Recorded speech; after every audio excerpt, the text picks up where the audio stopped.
tal? Muy buenas tardes, días, noches, depende de la hora en la que estén viendo este video. Vamos a seguir con las charlas con los artistas que están participando en la Bienal Barco, en la primera Bienal Barco de Arte Contemporáneo. En esta ocasión nos toca hablar con Óscar Aguirre, un viejo conocido, un viejo lobo de mar de las artes visuales en Guanajuato. Bienvenido, Óscar, ¿cómo estás? Qué gusto verte. Gracias, Leo. Gracias. Saludos a todos. Bueno, para irnos directo, porque las charlas con todos los artistas son realmente breves, vamos a publicar una semblanza de la obra de Óscar Aguirre en el post que estamos publicando en este momento. Pero podría decir a grandes rasgos que Óscar Aguirre es artista visual, nació en Durango en 1961, ha realizado museografías, curadurías, ha estado involucrado en varias instituciones culturales de Durango y de Guanajuato, particularmente en el Nigromante, si mal no recuerdo, Bellas Artes, en Kunsthaus Santa Fe, y ahora tienes una asociación, ¿no?, que se dedica también a la promoción de las artes y a la educación artística. Es un taller y al mismo tiempo es más bien una ONG que ayudamos a niños con arte terapia. Es una combinación de arte para la gente que quiere aprender arte y arte terapia como ayuda. Las dos. Qué buena Independiente onda. completamente. Muy bien. Bueno, a ti te seleccionaron 2 piezas para esta exposición. Ajá. Siento que hay un avance en tu trabajo con respecto a tus piezas anteriores, es decir, estás como en una temática pues, relativamente similar, aunque estás Ajá. más por el lado de los bodegones, ¿no? Ajá. Cuéntanos, ¿cómo se da este salto de tu trabajo con los residuos a este Ajá. trabajo más pensado como una obra del siglo XIX? Más realista. Fíjate, te platico rápido. Bueno, les platico rápido. Desde niño, una de las cosas que siempre me llamaba mucho la atención era ver a la gente que fuma, abrir su cajetilla de cigarros y tirar la tira. Para mí era así como, ¿what? Y ver las tiras en el piso siempre y hasta la fecha lo siguen haciendo. Esa yo creo que fue como una de mis inicios en ver el plástico como un invasor. Conforme fueron pasando los años, bueno, nos acostumbramos más al plástico. Llego a Guanajuato, a San Miguel de Allende, me involucro más en el arte, en la galería en Kunsthaus. Como tú sabes, hicimos muchos proyectos juntos y encuentro un detonante más serio para poder tomar este tema como un tema, porque siempre que lo platico la gente se ríe, como, ay, no manches, ay, sí hay plástico, pero no hay tanto.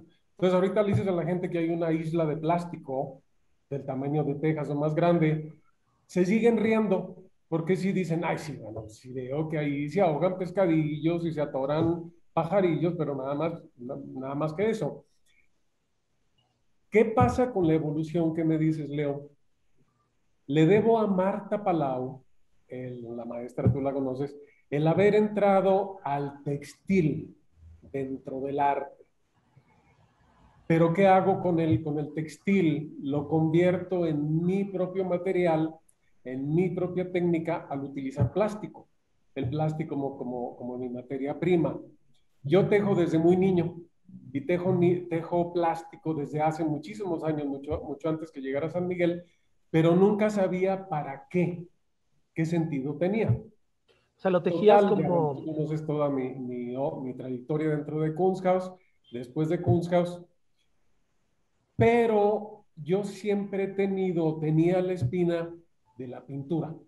Mi base siempre fue la pintura, la tradición, pero no quería yo hacer bodegones. Sí, decía, qué hueva, o sea, los bodegones ya están hechos, mis respetos, Zurbarán y todos los maestros, mis respetos, pero empiezo a entrar, Leo, poco a poco en el bodegón, pero como lo vas a leer ahí en la semblanza, donde estoy hablando de la fruta que está genéticamente manipulada, que es perfecta. Porque las frutas tienen ahora un etiquetado de origen, porque si no viene de Estados Unidos, aquí en San Miguel no lo compran los extranjeros. O sea, la fruta mexicana, guácala, está chiquilla, fea y no trae etiqueta. O sea, no sabemos de dónde viene, debe estar contaminada. Y regresando a estos alimentos, para que pasen de México a Estados Unidos a que los consuman, además de lavarlos, desinfectarlos, los radian, para que no haya un bicho en la fruta, en la verdura.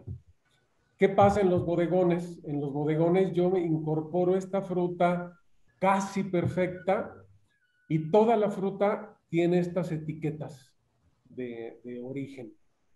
Y regresando de nuevo a mi problema, mi preocupación siempre con el plástico, no sé si lo recuerdas en la exposición, una de las exposiciones que tuve en Durango, yo decía en el texto sobre mi obra, yo decía, ¿qué pasa con el plástico?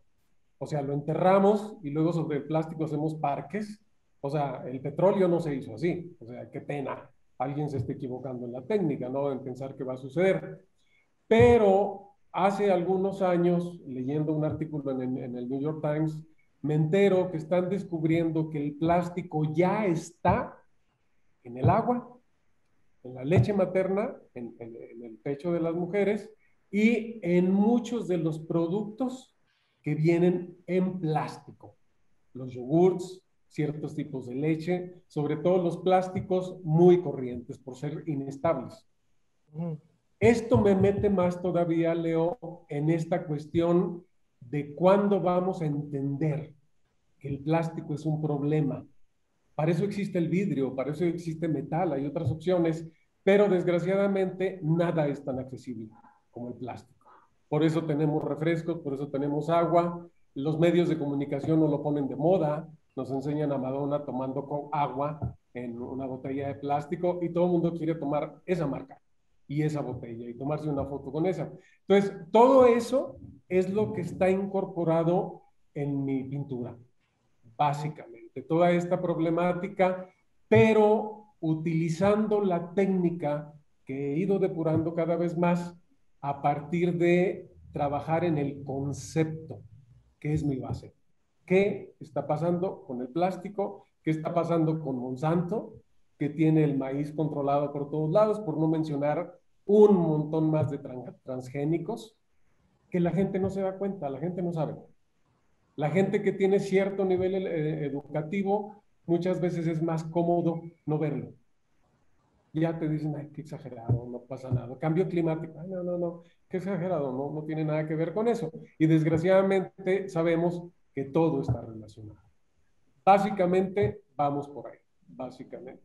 En alguna de las pinturas, en balance, siempre hay una botella de plástico escondida por ahí detrás entre el balance y la botella siempre está rompiendo el balance que hace la fruta o los objetos.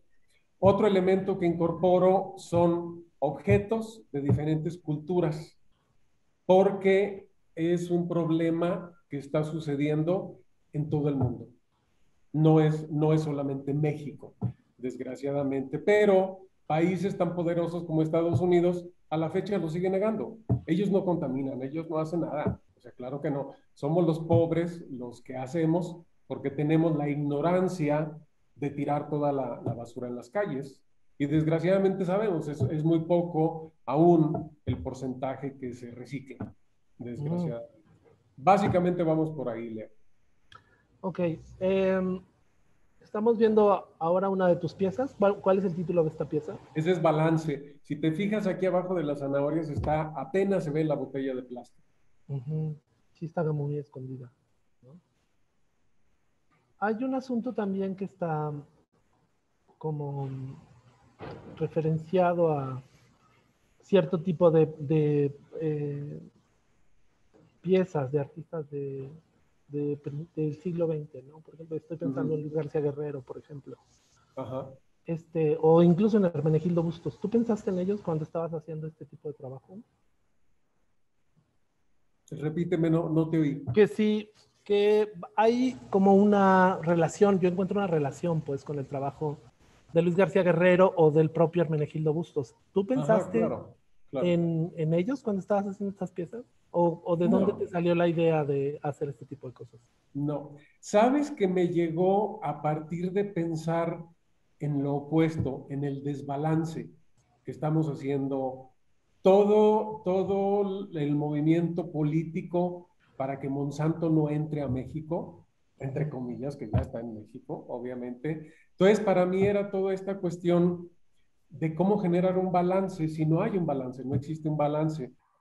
Entonces, te digo, por mi interés de regresar a la pintura, de hacer un homenaje a los grandes maestros, te repito, como Zurbarán, a los grandes maestros de la pintura, pero en un sentido más hacia mi concepto, hacia lo que yo quería hacer. Y definitivamente hay muchos artistas que están trabajando hacia las cuestiones de la contaminación en todas las vertientes que existen, definitivo. ¿Por qué tus piezas están en estos fondos neutros? Siempre utilizo diferentes fondos, no hay una variante. Nunca hago un prediseño. Siempre hago un fondo y a partir del fondo empiezo a bocetear. Normalmente empiezo por la parte de abajo, en este caso ves las dos porcelanas chinas. Mm. Esa es normalmente mi manera de empezar, pero me voy a diferentes colores. Puedo usar ocres, puedo usar azules, puedo usar verdes, por decirlo. No uso una paleta en específico. El otro, si te fijas, el de suspensión, es blanco, es completamente blanco. Ujú. Digo, a mí me hizo pensar en una especie de mantel blanco, ¿no? De objetos dispersos sobre una mesa. No sé si lo pensaste así o por qué estos en el caso de esta pieza, por qué los objetos flotan por todos lados. Porque empecé a explorar una cuestión de pensar que todo esto en un momento iba a explotar, íbamos a llegar a un límite. Digo, ya no podemos comer más plástico porque no sabemos qué tanto plástico viene ya en los alimentos. Pero a la hora que ya lo estaba pintando, dije, no es una explosión, dije, es una suspensión. Ujú. Todo está como aletargado para ver qué va a suceder. El gobierno va a empezar a hacer algo que no les corresponde. Los que utilizamos el plástico somos nosotros. Nadie nos forza a comprar una bebida en una botella de plástico al final, ¿no? Entonces, Claro. va un poco más hacia este análisis, te digo, del balance y desbalance, y en este caso de esta explosión que termina siendo más una suspensión, que estamos en suspensión en nuestro tiempo. ¿Cómo cómo entrarían las dos piezas de Oscar Aguirre en la temática de gastronáutica, de esta temática de la Bienal de Arte Contemporáneo? En la forma como vemos los alimentos, cómo ha cambiado, porque normalmente íbamos a un supermercado, llevábamos la bolsa de papel, la canasta, dependiendo, y lo adquirías. Ahora lo que te decía, vamos a un supermercado y la gente primero, mucha gente, no todo, yo no compro nada con etiquetas, Ujú. este, tienen que buscar primero el destino de origen, de dónde viene. Es lo que yo tengo como este sentido de por qué. O sea, porque aquí en el taller, justamente el porqué de los objetos de diferentes países, en el taller tengo alumnos, es una de las particularidades de San Miguel, vienen alumnos de todo el mundo. Tengo alumnos de Japón, tengo alumnos de China, tengo alumnos de Australia. Y cuando ven mi obra y empezamos a platicar, es muy interesante cómo su problemática es similar, pero diferente por su cultura. Obviamente no, pero al final termina siendo un problema. ¿Qué es lo que sucede? Si son países ricos, bueno, ya tienen un sistema establecido para que la basura, el plástico, se vaya al reciclaje y a la reutilización. En México todavía estamos iniciando ese proceso. Aquí San Miguel el sistema de basura es malísimo, malísimo, malísimo. Entonces, donde quiera ves que se van quedando bolsas de basura y demás. Entonces, por ahí es por donde entra esta parte de la bienal, de hasta dónde sigue siendo 100% alimento, hasta dónde viene realmente alterado, hasta dónde viene manipulado. Tengo unos amigos aquí en San Miguel de Allende que producen fresa y la venden en Estados Unidos. Siempre me traen la fresa que no se va a Estados Unidos, que está increíble, deliciosa y hermosa. Cuando me enseñan lo que se va a Estados Unidos, Leonardo, seguro que la has visto, es increíble, parecen de plástico. Son enormes las fresas. No pueden tener una mancha, nada, absolutamente nada. Y ellos de aquí ya la sacan con cierto nivel de lavado y desinfección. Pero ellos me decían, dice, cuando a nosotros nos toca llevarla y que pase la frontera, dice, las entregamos donde entran a la radiación. ¿Qué es lo que dicen? Como, ¿por qué? O sea, si está limpia, está desinfectada, ¿no? Entonces, es toda esa alteración de los alimentos, hasta donde todavía sigue siendo un alimento natural. Oye, ¿y por qué pones insectos y pájaros en tus... Bueno, vi Porque se también han un visto, gusano. ajá, porque se han visto afectados por el problema. Si tú recuerdas, mis nidos de plástico hacían la referencia a que las aves se están adaptando al plástico. Tengo en una de mis instalaciones, no sé si la recuerdas, un nido que me juntó, me regaló una de mis alumnas, que está tejido completamente en plástico, pero es un nido que se cayó de un mezquite y es 100% plástico. Entonces, todas estas especies, al final todas, porque no se está escapando ninguna, beben agua, consumen parte de esos alimentos, van y toman ese néctar. Entonces, a todos nos está afectando, desgraciadamente. Las flores, las plantas, igual, no sé si has comprado flores en Costco. Alguna vez me acuerdo que las compré y leía la etiqueta por curiosidad y decía que no la tiraras a tu composta, que la tiraras a la basura. Me acuerdo que fue la última vez que las compré, dije, bueno, ¿qué traen?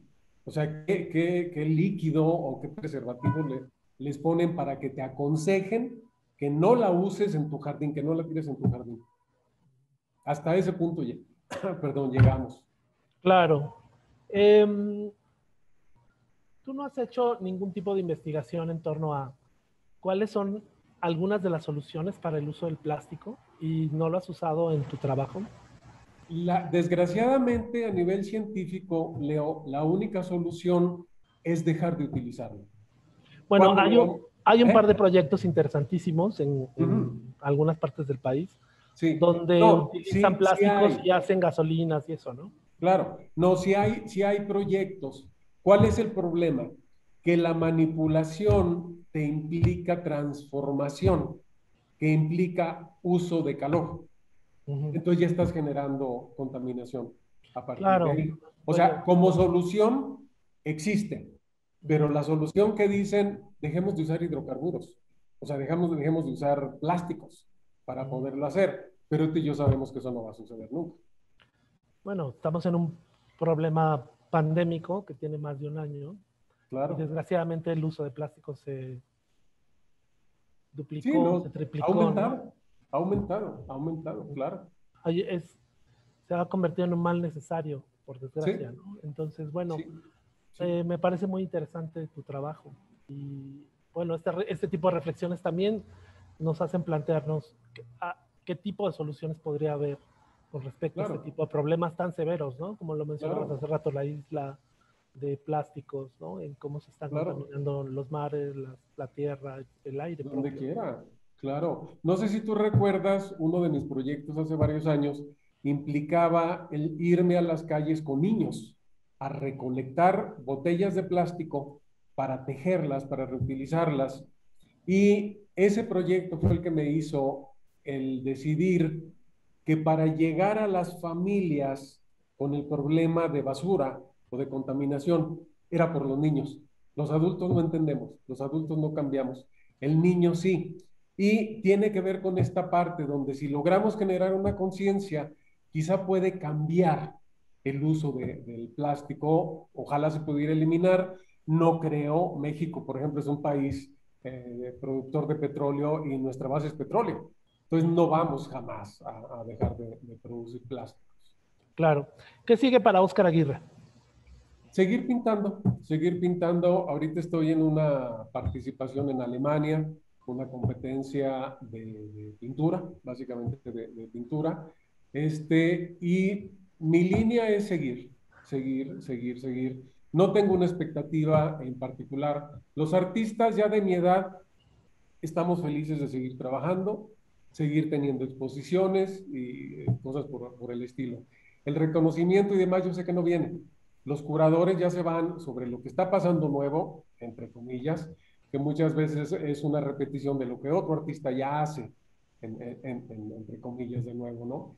Entonces, mi fundación o mi ONG ha ido creciendo, me quiero enfocar en eso porque si alguien necesita ayuda, son los niños, que son nuestro futuro, para evitar lo que tenemos de gobierno en todos lados, a los políticos que tenemos en todos lados, pero igual a cualquier tipo de profesionista que no tenga conciencia. Entonces, mi trabajo va por ahí, el arte me ha ayudado mucho a llegar hacia ese punto y poder tener esa proyección con ellos. Pero Oscar sigue haciendo su obra, mi textil con plásticos sigue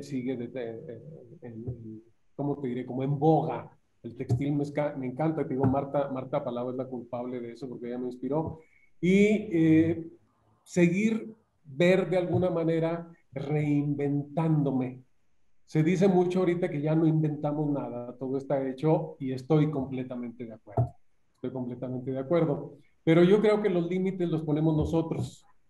El que quedes en una bienal, no quedes en una bienal, ganes, no ganes, no debería de ser tan importante para hacernos seguir o hacernos parar. Yo creo que simplemente es un reto, o debe ser un reto para nosotros. O sea, nunca va a faltar que se seleccione a un amigo en vez de seleccionar a quien lo merece. No importa, no importa al final. Yo creo que tú como artista sabes tus capacidades, sabes lo que tienes, sabes tu nivel, igual estoy yo. Yo sé dónde estoy encantado con la evolución que he hecho y a seguir, a seguir, a seguir. No hay otra. Muchísimas gracias, Oscar. Leonardo, al Nos contrario, vemos y muy pronto encantado, y muchísimo gusto. felicidades. Igualmente. Y amigos, nos vemos pronto en otra charla con uno de los artistas que han sido seleccionados para la Bienal de Arte Contemporáneo Barco 2021. Hasta muy pronto.